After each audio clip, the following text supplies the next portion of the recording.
Hello everybody, it's Foster, and I am back with another video. Sorry for not posting Monday or Tuesday.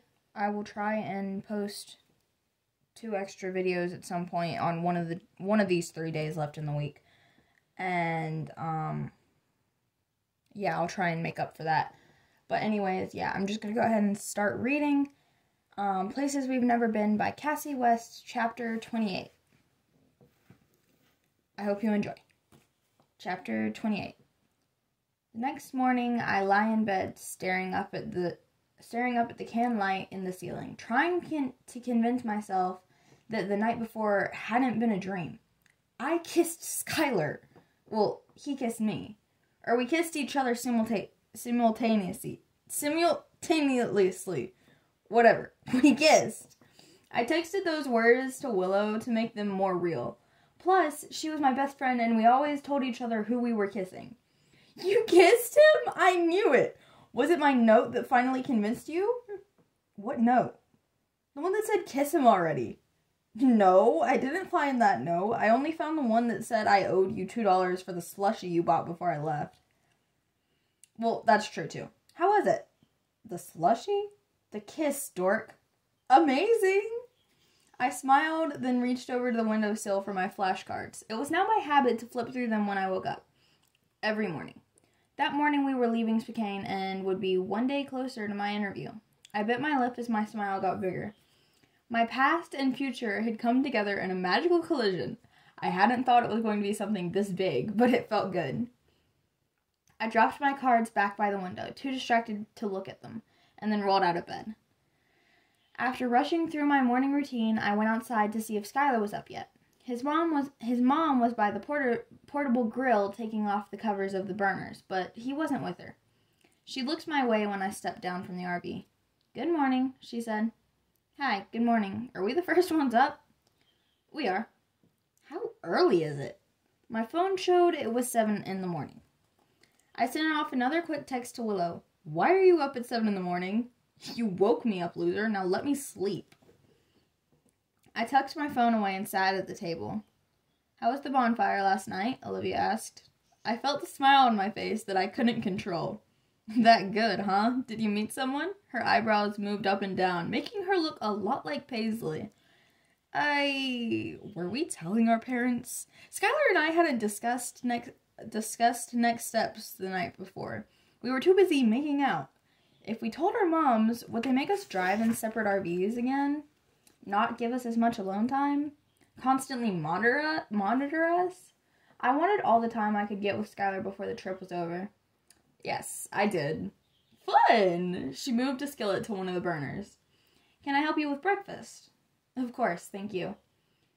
As I was digging through the ice chest a couple minutes later looking for the eggs, Skylar walked out of his RV. My heart doubled its speed, making it hard to breathe. He gave me his adorable half smile and started walking straight for me when his eyes focused on his mom. His cute smile turned to a questioning look and I shook my head. He gave a single nod as if he had assessed the pros and cons of the parental involvement as well, and completely agreed with me. Yes, I was relying on my best friend my breeding powers in that moment, but all evidence pointed to that conclusion when he changed direction and ended up at his mom's side instead of mine. He kissed her cheek and said, "Good morning, what can I help with?" She said something too quiet for me to understand. He laughed a little. "What? I'm not." "That's not what I heard." "I'll fix it," he said. I had no idea what they were talking about. I lifted the eggs out of the ice chest and moved the other items back into place so it would close. "Good morning, Nora," Skylar said in an overly friendly voice. He came to my side and opened the ice chest I had just closed, retrieving a couple of peppers. I nearly laughed. I hoped this wasn't the way we were going to play this off the remainder of the trip when other people were around. "Hi," I said. His mom scoffed. "Skylar, I said nice." He looked at his mom. That wasn't nice enough? Back to me, he said, "My mom thinks I'm mad at you, and she wants me to be nice." His mom thought he was mad at... Oh, I had told her the night before that he was. I had forgotten about that. "Skylar," she scolded. He took the carton of eggs from me and put them on the table, then set the peppers he held on top. Then he scooped me up in a hug. Good morning, Nora. You look amazing. Did you sleep well? I hadn't been expecting the hug, so my arms were trapped between our bodies, but I immediately breathed him in. Think you can somehow play off kissing me as well? I said under my breath. He set me down, his eyes sparkling with humor. I'm sorry, Nora, Olivia said. I hope you can forgive his sarcastic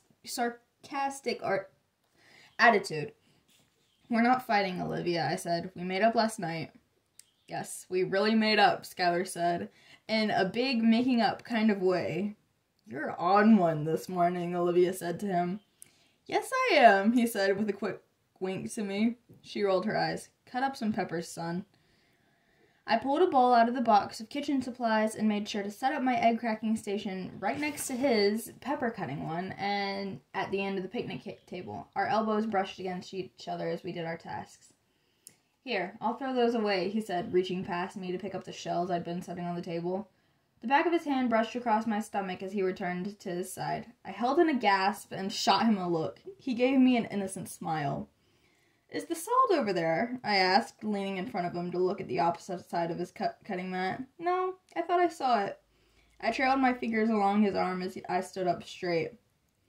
I have the salt, Olivia said. Do you need it? Oh, yeah. Olivia covered... No. Skylar covered a laugh with a cough. Mom! Paisley's voice came from inside the RV. Olivia went to investigate, and Skylar, as he continued to cut up the pepper, said, This is fun, but talk quick. Why are we not telling our moms? You just went along without knowing why? He held up the bracelet. Backup powers. You were the cutest. That did not answer my question. I don't know. I figured we'd have no more alone time if they knew. Good call. He ate a slice of pepper. I'm just glad you didn't change your mind. No, I didn't. Not even close. I cracked another egg into the bowl. Out of the corner of my eye, I saw him lean in, and just as he was about to reach me, the RV door swung open and his mom said, That girl is such a grump in the mornings. Skylar stopped short and pretended to be looking at something on my cheek. Nope, I don't see an eyelash. I guess it was just my imagination, I said. I think the pan is hot if you're ready with the eggs, Nora, Olivia said. Yes, so ready, I said. So ready? Skylar teased.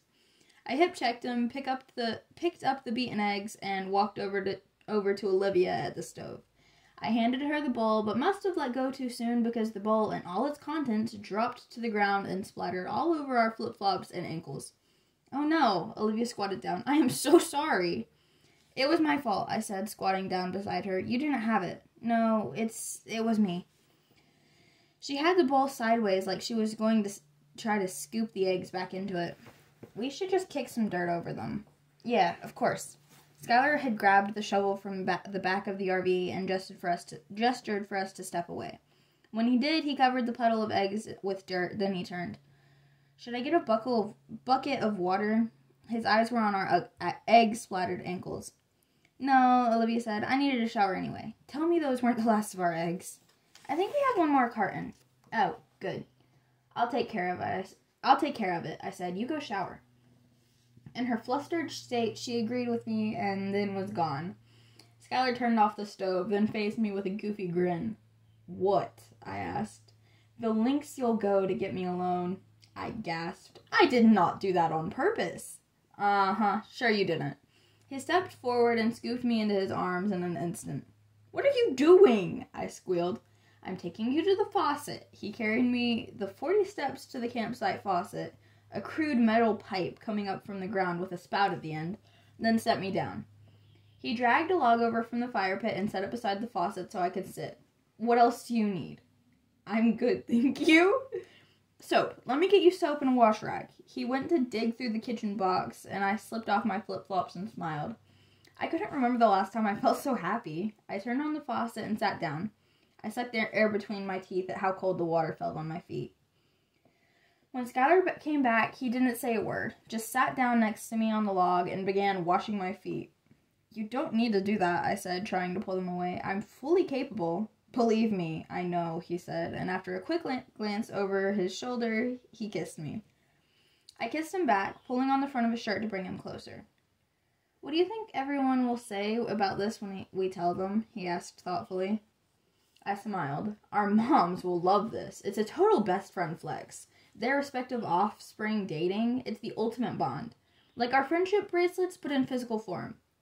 You and I are human friendship bracelets for our moms, he asked. Well, you made it sound stupid, but yes.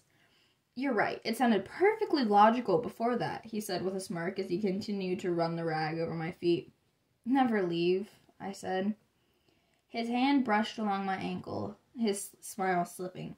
I wish I didn't have to. And that is the end of chapter 28. I hope you all enjoyed it, and yeah, I have nothing to say except I honestly don't have anything to say. I hope you all have been doing well, and yeah, I hope you guys enjoy. Anyways, I will see you in the next one. Bye!